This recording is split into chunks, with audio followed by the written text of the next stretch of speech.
আসলে গাড়ি করে সোজা কোর্টে। এই যে ওনার না কেউ নেই, আপনার তো জমিদার বাবু আছে নাকি? তা তিনি কোথায়? আপনার জামিন পাইয়ে দেওয়ার জন্য ওনার কিন্তু একবার আসা উচিত ছিল।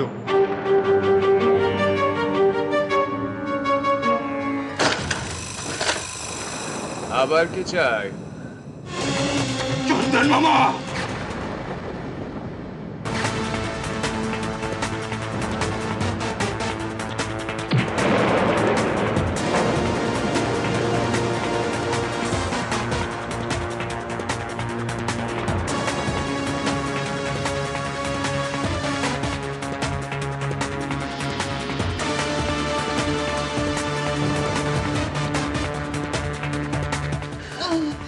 পূজা, এটাকে আমি সামলাচ্ছি। তারপর ভাগ্নে, এবার বলো কটা গুলি খাবে? চন্দন মামা। চন্দন মামা আমার ভাগ্নে। গুড মর্নিং নন্দিনী দেবী। রাতে ভালো ঘুম হয়েছিল তো?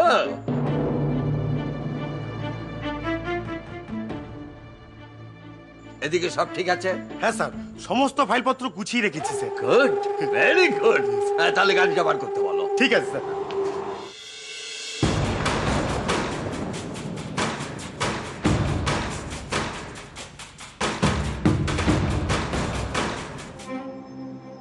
সাগরকে সুস্থ অবস্থায় ফিরিয়ে নিয়ে এসো। ওর যেন কোনো রকম ক্ষতি না হয়। সাগর আমার একমাত্র ছেলে, ওর সঙ্গে যে কেউ এই ধরনের কাজ করতে পারে তা আমি স্বপ্নেও ভাবতে পারি না। একবার যদি ধরতে পারতাম না তাহলে। কামাল, এখন মাথা গরম করার সময় না, এখন মাথা ঠান্ডা রেখে কাজ করতে হবে। চলো কামালদা।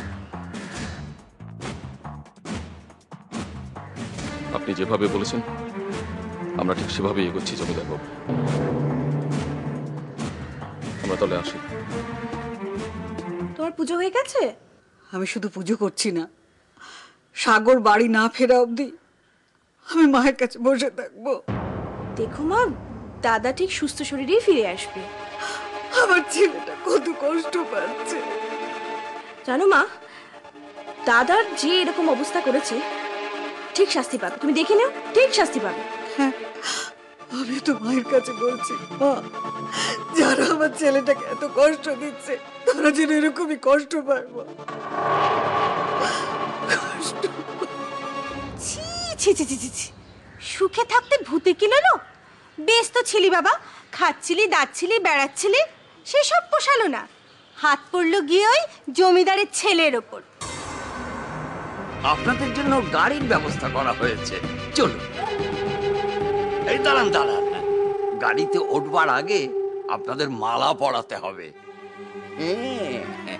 আপনারা সব গণ্যমান্য মানুষজন মালা না পরালে কি চলে? তবে এই মালা গলায় নয়, কোমরে পরাতে হবে।